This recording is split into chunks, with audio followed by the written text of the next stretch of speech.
The entire country is suffering the effects of a worsening economic crisis. Bankruptcies were up 60% in March. Unemployment is up 83% in Alberta, 68% in British Columbia. There are more people in Western Canada than anywhere else in the country who paid into EI but can't get benefits. We've proposed a 360-hour national standard of eligibility for EI. Will the Prime Minister act on our proposals before the end of the parliamentary session? The Right Honourable Prime Minister.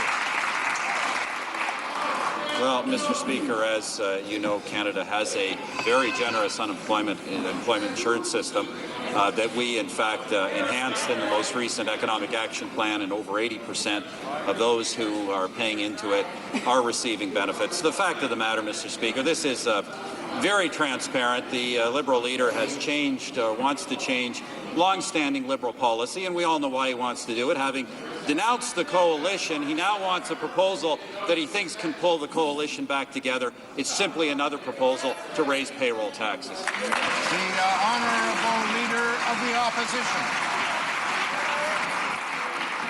Mr. Speaker, if I had their record on unemployment, I'd want to change the subject too.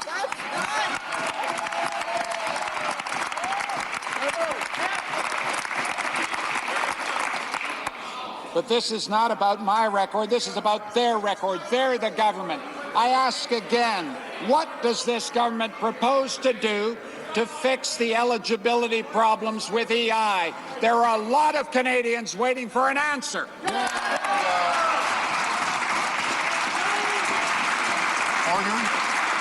The Right Honourable Prime Minister. Mr. Speaker, we all know the motivation of the Liberal leader in making such a proposal. And let's be clear what the proposal is, Mr. Speaker.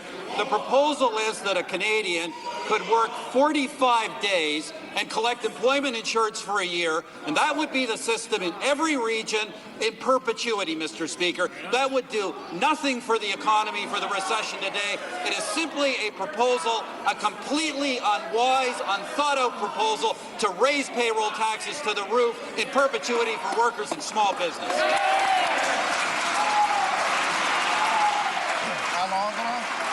Order. The Honourable Leader of the Opposition. Order. Mr. Speaker, I'd like to have the Prime Minister say that to the 150,000 people who would be eligible under EI if our proposal went through.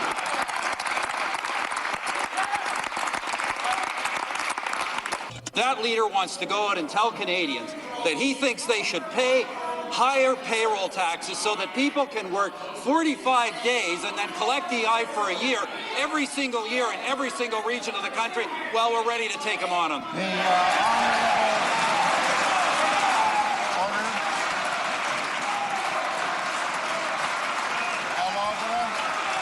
Look, how serious are you? I have been very consistent from the very beginning. I am trying to make Parliament work. That's my game plan. It's very clear. And so we put forward constructive solutions for the EI thing, and then we will have to see if we get the kind of performance we had today from the Prime Minister. Houston, we have a problem. It takes two to tango. If the government wants to make Parliament work, we can find a way to make it work. If they don't want to make it work, look out. Well, part of that is thanks.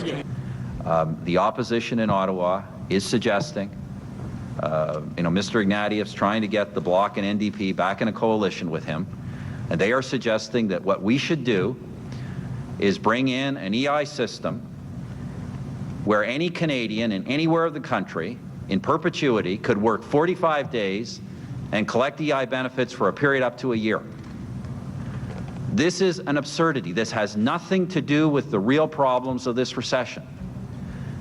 This is just a recipe to raise payroll taxes.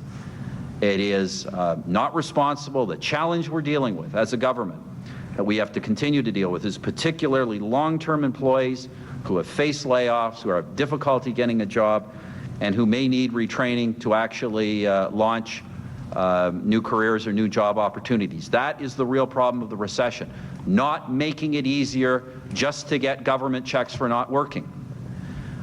So that is their proposal. It is not a proposal that this government is going to adopt. It is not financially responsible. 45 days to get EI, 45 days to get an employment insurance check is less time now than you need in any region of this country, including the toughest parts of Atlantic Canada.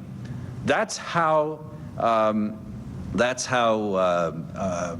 absurd this is, and frankly, I think when a long-term unemployed worker thinks that his EI premiums are going to go to that kind of an EI system, I don't think that is something the people of Canada will accept. The government can do this without raising payroll taxes. They can do it without raising benefit levels or duration. So why won't the government make EI work? But Mr. Speaker, there are figures out today showing that in March, the number of EI beneficiaries went up more quickly than the number of unemployed. Mr. Speaker, the system has been changed. People are benefiting from the system. We are going to be spending a lot more money on the system. But unlike the leader of the Liberal Party, we can't be changing our mind on budgets every 2 or 3 months.